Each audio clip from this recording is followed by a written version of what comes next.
Strange structures that harnessed Nazi technology, concealed in the heart of America. If it wasn't for the work that was carried out in these buildings, we could all be speaking Russian right now. An amusement park where joy unexpectedly turned to despair. Everything was devastated. At that point in time, we had nothing. And the island ruins of an unbelievable industry. It's hard to imagine that people could build something like this.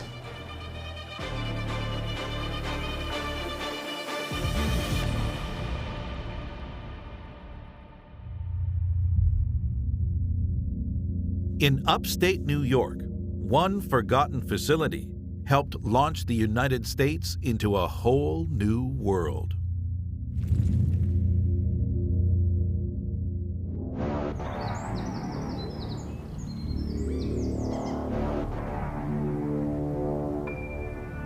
There was a certain danger involved in this work. It was an exciting phenomenon to smell them and to hear them and to get a sense of the power. The most intelligent people in America, they were attracted to this new science. We're just outside Malta. It's a small town located right at the foothills of the Adirondack Mountains. Deep in the forest, a forgotten site is hidden in the foliage. This is the last thing you would expect to see. Huge concrete and steel structures that are totally derelict. Looming over it all is this huge rusting tower. Is it a guard tower? Is it a control tower? Who knows? It's certainly sinister. Many of the buildings have thick blast-proof windows. What is this place? Some are still fully equipped. This was clearly state-of-the-art stuff for the time, and yet it was just all left behind. This place represents a time when the nation's dreams stretched out of this world.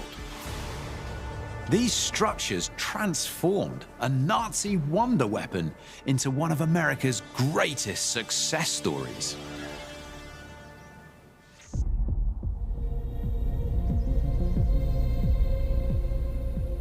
Retired history teacher Paul Perrault has a passion for the Empire State's past. But for over 50 years, the role these buildings played eluded him. When I first discovered the place, I felt shocked that such an important facility existed but was so little known. Despite being built for a clandestine purpose, Paul has made it his life's mission to shine a light on these structures. And I felt, well, it's my job to make the community aware of just how important this place is of American history. The story of this site began in 1945, as America and its allies pushed into Nazi Germany to defeat Hitler. Germany lost the war, but its technological advancements were extraordinary. The American government was really keen to get their hands on some of that technology. The Soviets wanted this tech too. So to capture it first, Washington hatched a plan to recruit Nazi engineers and scientists as their army progressed through Germany. The secret mission that shaped this facility was dubbed Operation Paperclip. Operation Paperclip was hugely successful, and approximately 1,600 German scientists and engineers were recruited. Among all the names, one stood out. Wernher von Braun was the head of the German rocket program, and he was the chief target. He's called the father of rocketry. The U.S. government believed one of von Braun's inventions could steer any future conflict in America's favor. The V-2 rocket. Designed and tested at the Nazi Peenemünde Research Center on Germany's Baltic coast, it was a weapon the kind of which the world had never seen before. With a 220-mile range and gyroscopic guidance for accuracy, the V-2 rocket had rained terror on America's allies in Europe. The V-2 rocket was the first ballistic missile.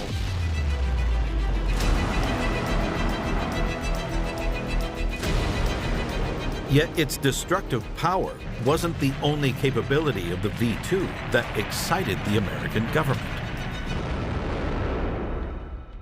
On June 20th, 1944, during a V-2 test, a rocket reached a height of 109 miles. This officially crossed the boundary of space, which lies at 62 miles above sea level. This was the first time in history that man had sent an object into space. Some people in Washington had sensed that the Cold War was coming, and with it, the space race. They saw the V-2 rocket as the basis of a design that could propel America into this new frontier. Established in 1945, this 165-acre top-secret site in New York was built to reverse engineer and improve the V-2. This is the Malta Test Station. The first rocket test of the captured V-2 rocket took place here on Christmas Day in 1945. At this site, around 500 scientists and engineers sparked the American space program. It was very high-tech for its age. Some of the first computers that the federal government purchased were used here. But the rockets initially tested here weren't the only things taken from Nazi Germany. The buildings actually that we see surrounding us here are pretty much duplicates of what the Germans built in the 1930s in Peenemünde, which was the German facility.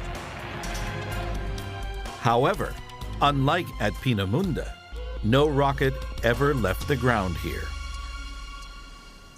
The Malta site is a ground testing site.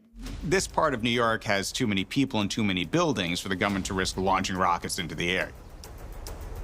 The rocket engines were harnessed to this gantry and fired up to 250,000 pounds of propulsion. 2, 1, fire. The test lasted as long as 20 minutes. You can imagine the noise that that would create.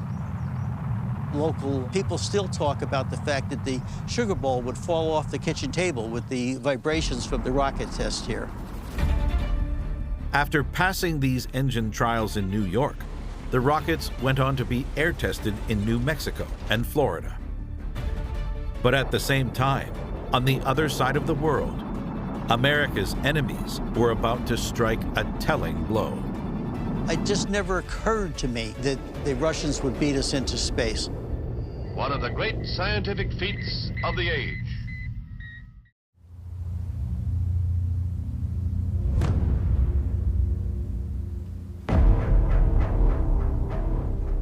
At the Malta Test Station in upstate New York, October 4th, 1957, began like any other day, with rocket engines being tested for the American space program.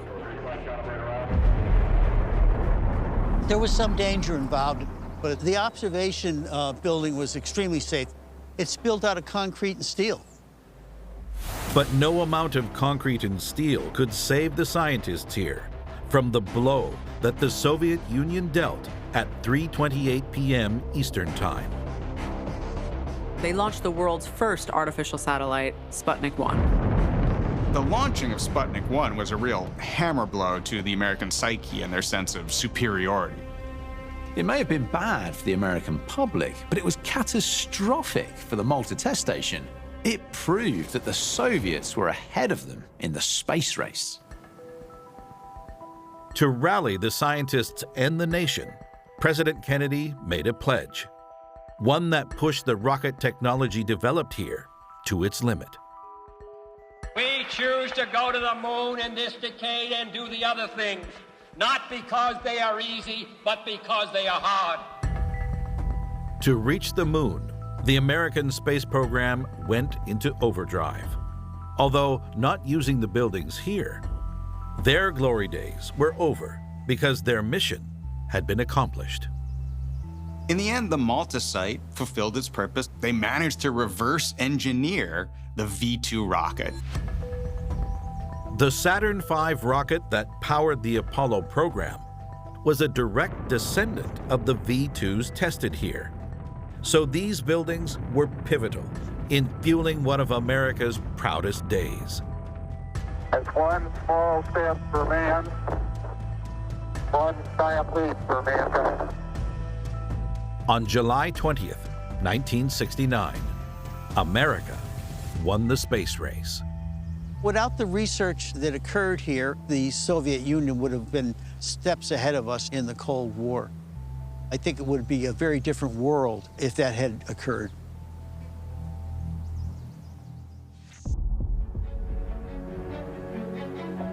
Today, over 50 years since the end of the Apollo program, many companies are working on projects to return humanity to space, a journey which might have been unthinkable without these structures.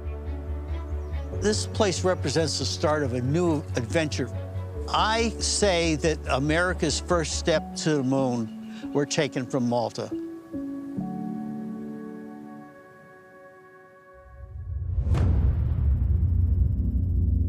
In New Orleans lies the ruins of an attraction that entertained millions before suddenly transforming into a nightmarish scene.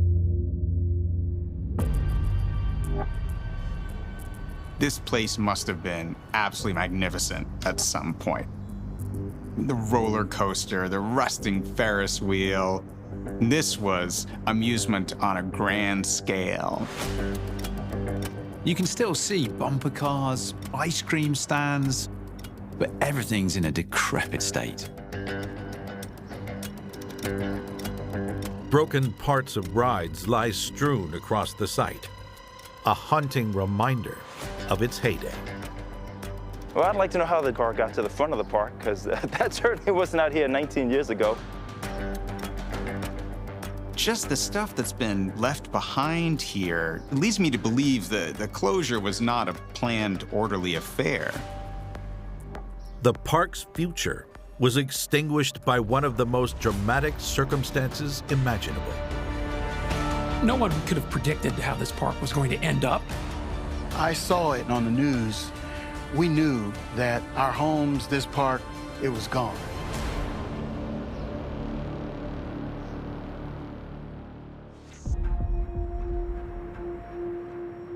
While many of the rides and attractions remain, the park today is not a welcoming place.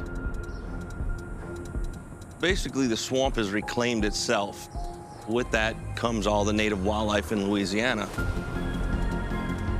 Jeff Galpin has been managing the wildlife here for the last 12 years and knows more than anyone the dangers that exist here. Over the years, we've taken over 21 alligators out the park. There still are a bunch in the park, but until they become a nuisance, we don't remove them. But Jeff remembers a very different time as well. So the craziest part about this area is I remember being here when it was open, and I had my kids here, and I actually found some photos of my kids right in this area. Put the two pictures side to side, and it's kind of crazy on seeing the difference. Built in the late 1990s, this was a theme park the size of which the city had never seen. Troy Henry is a property developer and the current owner of the site. But back in the day, he was just one of many excited locals eagerly anticipating its opening. Everyone was super excited because, one, it was in our backyard, and two, we didn't have anything of that sort. The park officially opened in the year 2000 under the name Jazzland. In addition to the roller coaster, the 140-acre site had a log flume, a massive water ride, and a Mardi Gras-themed area.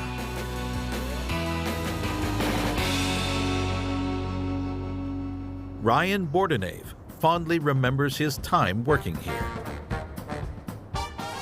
This is where you first became acquainted into Jazzland New Orleans. You were always welcome with some really nice music. You can actually see the speakers, and actually, they're still standing after all this time. So when you came in, it was sort of you could leave your worries behind. It was just a fun place.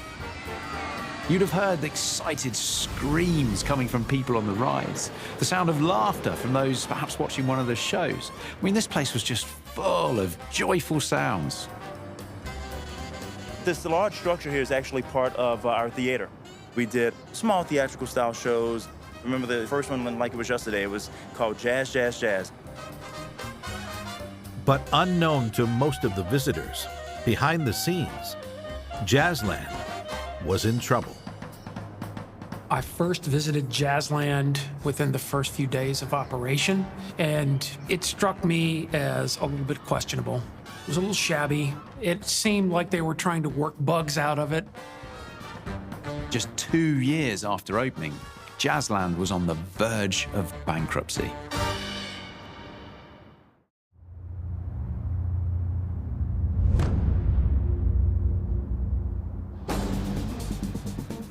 This vast amusement park in East New Orleans opened in 2000 under the name Jazzland.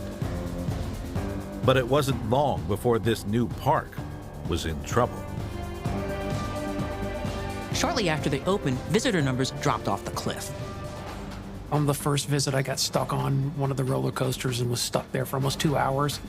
It certainly wasn't a great way to introduce the park to me. In March 2002, the struggling park was offered a lifeline by one of America's most famous entertainment corporations. They added bigger, more high adrenaline rides, like an inverted roller coaster that was over 100 feet tall and that went up to 50 miles per hour. The new owners spent tens of millions on upgrades to the park. But just 3 years after taking it over, a disaster turned everything on its head. August 26th, we saw this storm approaching the region. This park closed like everything else. New Orleans was no newcomer to hurricanes. There was always this assumption that everything's going to get back to normal very quickly. But this was no ordinary hurricane. It was one of the most powerful Atlantic storms on record, with winds in excess of 170 miles per hour. This was Hurricane Katrina.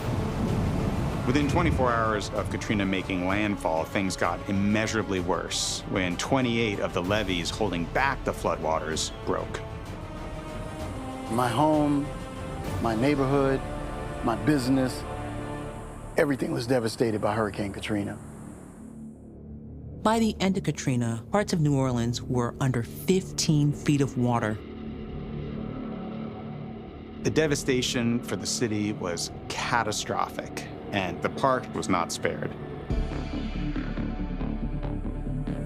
This park had 6 to 8 feet of water, of the ugliest, nastiest, murkiest water you could ever imagine.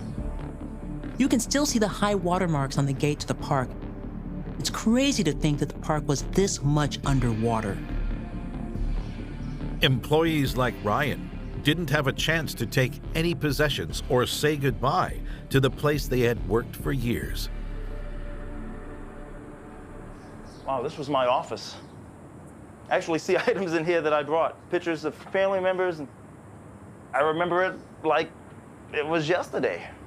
A lot of great memories, a lot of good times. With the city's resources stretched, the floodwater stayed in the park for over a month. Eventually, the water drained, and the extent of the damage became clear. It was not a pretty sight. They now had a decision to make: rebuild or take the insurance money and walk away. In December 2006, they dismantled and took away one of the rides.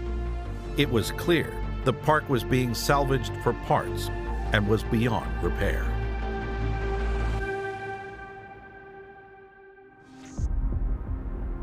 In recent years, the abandoned park has been used for big-budget movie sets. This new activity is keeping animal wrangler Jeff Galpin busy. On Jurassic World, one of the crew members saw a wild boar. So I went off into the woods and I found Mama Boar with a bunch of babies. She charged me. We finally got Mama under control, but it was pretty a dangerous situation for a moment.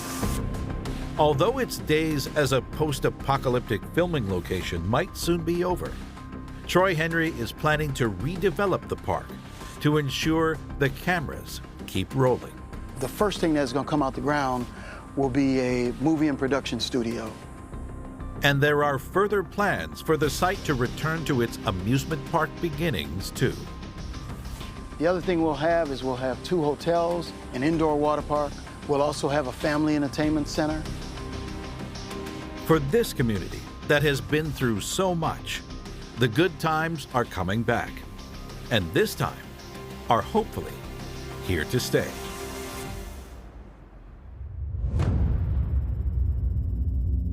In Idaho's Treasure Valley, an imposing fortified structure marks a watershed moment in the taming of the Wild West.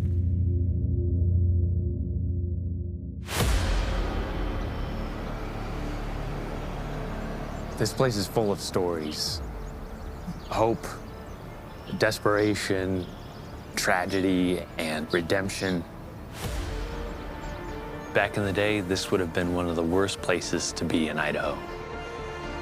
We're in Boise, the state capital. Today it's a big modern city, but wasn't that long ago that this was a rough frontier town. Idaho, in many ways, embodies the folklore of the old American West. Lots of vast, wide open spaces, not very populated. On the edge of town, an impenetrable stone compound sits in the shadow of the surrounding foothills. This looks like some sort of medieval fortress. You've got turrets guarding the entire site. Inside there are multiple buildings. Some things are in pretty good shape. Other buildings are falling down or missing roofs. It looks like a very destructive force just ripped through them.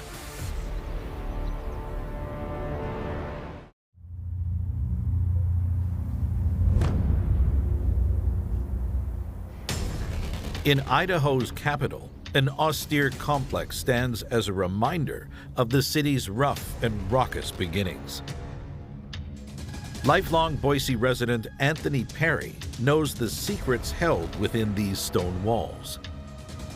There were plenty of outlaw gangs and desperados that came through and left their names and their stories, a lot of them here. But this area's history goes back to a time before law and order prevailed. As well as being indigenous land, fur trappers and settlers following the Oregon Trail passed through Boise. The flood of settlers intensified even more in 1862 when gold was discovered. As some people were striking it rich, others were not quite as lucky, and some of them turned to crime. In the late 1860s, they chose this area here in Boise to construct the new territorial prison. This is the Old Idaho Penitentiary. Everything here was designed for doling out discipline and discomfort. This building could actually house 160 men at full capacity. There's no plumbing. In each of these cells, there's a little trap door where they could actually store their honey bucket, their toilets. And for those who stepped out of line, punishment was cruel. The prison had solitary confinement cells. They called it Siberia, which probably gives you an idea of how appealing these accommodations were. Most of the men sentenced to solitary confinement spent 4 to 6 months here. But one actually spent a year and a half in one of those tiny cells. Those who wound up behind bars here would share prison time with some of the worst criminals in the West. One of the most famous inmates in this prison was a guy named Harry Orchard. He was a bigamist, he was a gambler, and he had lots of debts. He realized there was money in being a hitman, and his weapon of choice wasn't a gun or a knife. It was dynamite. On December 30th, 1905, he assassinated Idaho Governor Frank Steunenberg. Harry Orchard was arrested for the crime. His trial was one of the first trials of the century that was closely covered by newspapers across the country. In his confession, Orchard claimed to have been contracted by members of the Western Federation of Miners to assassinate Governor Steunenberg because of his harsh anti-union stance. Orchard was originally sentenced to death, but his sentence was commuted to life in prison. And life at the Idaho Penitentiary would have a profound effect on this cold-blooded murderer. He was visited by Governor Frank Steunenberg's widow. She forgave him for killing her husband. She convinced him to adopt a particularly devout form of Christianity. He became a Seventh-day Adventist. For a guy who claimed to have been involved in more than a dozen murders, Orchard was a real pussycat in prison. He even learned how to be a skilled shoemaker. While his requests for parole were repeatedly denied, Orchard was still granted a freedom very few prisoners enjoy.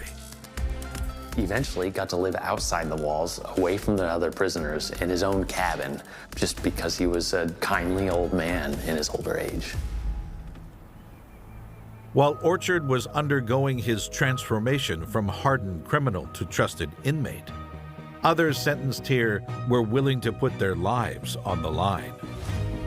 Over the 101 years that the prison was active, there were 500 attempted escapes, 90 of which were successful. One of those attempts occurred at the newly constructed women's ward, which in 1921 welcomed one of the penitentiary's most notorious inmates, Lyda Southard. Famously, she married him and buried him. She would marry prominent men. She would take out life insurance policies on them and slowly poison them using arsenic extracted from flypaper. She murdered 4 husbands, brother-in-law, and her daughter. Lyda Southard was sentenced to 10 years to life and sent to Idaho Penitentiary. But unlike Harry Orchard, who chose a path of redemption, Lyda wanted to be free, whatever the cost. She ultimately escaped out of her cell by sawing through the outer bars and climbing out of her cell, and she had staged a set of planter boxes that were actually a ladder. It took a year for the authorities to catch up with her. Now she was living in Denver, just gotten remarried, and she had just convinced him to take out a life insurance policy. In the end, she was actually released on parole. She moved to Utah. She remarried a man who disappeared, and there's no trace of him, and she died of a heart attack in the 1950s. While some escaped and others reformed, the lives of the criminals that passed through the old Idaho Penitentiary were forever changed. But the prison's most notorious days were just around the corner.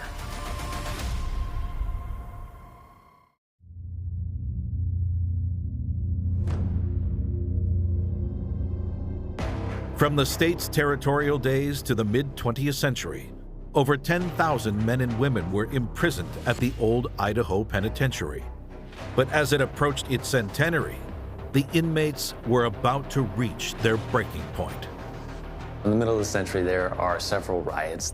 And it's around that time that conditions here were being questioned. So they started construction in late 1960s on the new prison. Many men knew that they were to be transferred there, and this created a good amount of uncertainty. This tension would ultimately bring down the old Idaho Penitentiary in catastrophic fashion. We had our final major riot in March of 1973. The dining hall was caught on fire. The chapel eventually caught on fire. commissary was looted.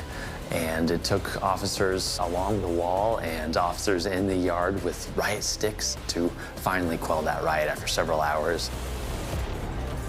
The dining hall and chapel were never rebuilt. And by December of 1973, all the inmates were relocated to the new facility. With that, the old Idaho Penitentiary closed its doors for good. Today, the Idaho State Historical Society is preserving the penitentiary, and its doors are open once again. This is an active museum. We invite the public to come here all year round to celebrate the history of Idaho and see the evolution of the criminal justice system.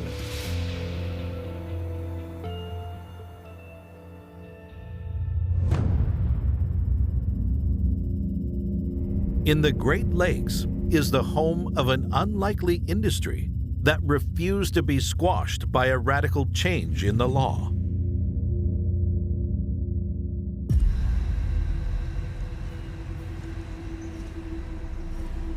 Looking at the building, you can't help but wonder.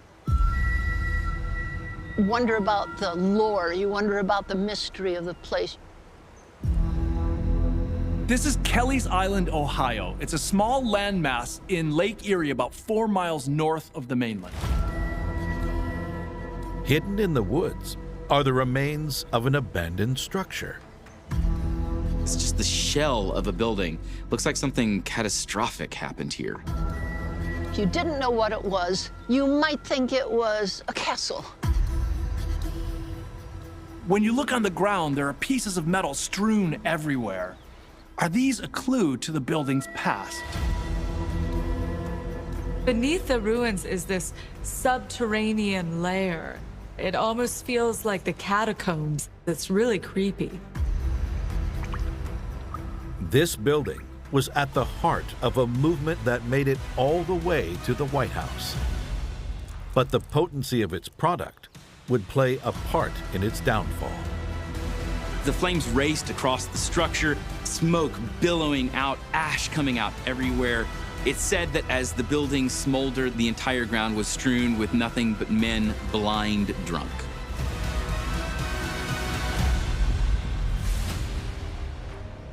On Kelleys Island in the Great Lakes, Leslie Korenko is exploring a set of ruins that have been close to her heart for nearly 50 years. When I first saw the building, my first thought was, wow. This structure was home to a forgotten industry that Ohio was at the forefront of nearly 2 centuries ago. They produced various kinds of wines up here, red, white, sparkling. This is the Kelleys Island Wine Company. And the grapevines, which were key to its success, only came here thanks to one man. Around 1810, a keen horticulturalist named Charles Carpenter moved to the island. No one suspected that Charles's passion for plants would change the course of history for Kelleys Island. In the mid-19th century, the Catawba grapevine was the new it plant for gardeners across America. And in 1841, Charles planted it here in his garden. It was the first grapevine planted on the island. Carpenter recognized that they grew really well. Kelleys Island is in a unique situation. Because of the lake effect, we have later falls and we have earlier springs. And that allows the grapes to mature in a much better way. It was a cash crop. Charles had excess grapes, which he sold to be eaten by other islanders. And when the crop outgrew this demand, he turned to a new product, wine. The wine that Charles made must have been excellent. It won an award at the 1853 Ohio State Fair. Seeing the success that Charles had with his wine, other people on the island started to do the same. And it wasn't long before little wineries could be seen all over the island. This place was really bit by the wine bug. By 1870, a quarter of the island was covered in vineyards. But turning their grapes into wine wasn't easy for these small independent producers. A large part of wine production comes down to storing the liquid in barrels and under the right conditions so that the wine can gather its flavor. This can be for months, even years. This was really hard for a lot of small wineries. So they actually banded together and built this building here where they could store the wine. In 1872, when this building was constructed, its cellars could store over 150,000 gallons of wine.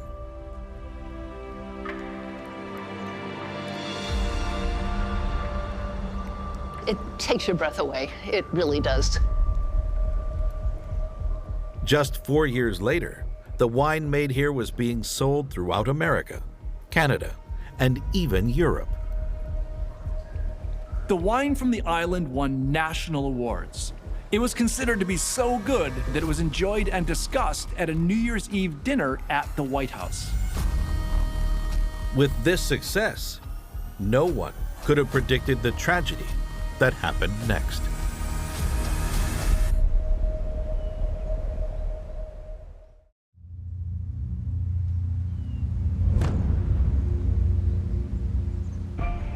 On Lake Erie, the Kelleys Island Wine Company had utilized the area's natural grape-growing ability, making Ohio one of the wine capitals of America. But island life would play a leading role in exacerbating a disaster that was just around the corner. It's hard to imagine that a stone building like this could burn, but it did. In 1876, it caught fire. The fire would have been seen for miles. They would have been able to see it onto the mainland. The cause of the fire is lost to history, but what we do know is that islanders came from all over the island to fight it. They weren't firefighters, so they weren't very good at stopping the fire. We really had no firefighting apparatus at this point. It was a bucket brigade from the lake. The fire spread into the cellars below, and as the wooden wine barrels became engulfed in flames, they burst open, creating a sea of wine. Apparently, some of the volunteers took advantage of the situation, and by the time the fire was well underway, there were drunken bodies laying all over the ground. The fire decimated the building, but its story didn't end here. The fire did not destroy the company. It was too profitable, and within a year they had rebuilt into the castle that we see today. It was built bigger than before, more than doubling its capacity to 350,000 gallons. Yet this extra storage couldn't prevent the harsh Ohio winters, threatening to bring business to a halt each year. Lake Erie is not the smallest of the Great Lakes, but it is the shallowest, and that means that it freezes, making getting on and off the island very difficult. So the Kelleys Island Wine Company came up with a creative and ingenious method to get the wine from the island to the mainland. The wine was put into these barrels that were sometimes as large as 1,200 gallons, and they would put them on sleds pulled by horses to be drawn 4.5 miles to the mainland. Despite overcoming the bitter Midwest winters, this winery was about to be thrown into chaos as a radical wave of change swept across America. On the 27th of May, 1919, the state of Ohio enacted prohibition, making it illegal to buy or consume alcohol in the state of Ohio. Nearly 7 months later, on January 17, 1920, the entire country followed suit, and the era of national prohibition began. Yet, in a cunning twist, it didn't mark the end of this building. They sold grapes, which they continued to grow on the island. They sold sacramental wine to the churches, and they sold kits to make wine vinegar. Now, the production of wine vinegar isn't all that different from regular wine. So, to ensure that their customers stayed on the right side of the law, the Kelleys Island Wine Company made sure to create a label that said, do not add any sugar and definitely don't put this in a cool, dry place for up to 2 weeks. Despite finding a way to survive prohibition, this building didn't last to see alcohol legalized again. The saga of this building pretty much ends in 1933 when a massive fire destroyed the entire interior. According to the newspaper reports, it was a brush fire. Who knows? Could have been arson. Nobody was ever really sure. This fire came at exactly the wrong time. With Prohibition, profits were dramatically reduced, and the company simply didn't have the money to rebuild this place, and it was abandoned.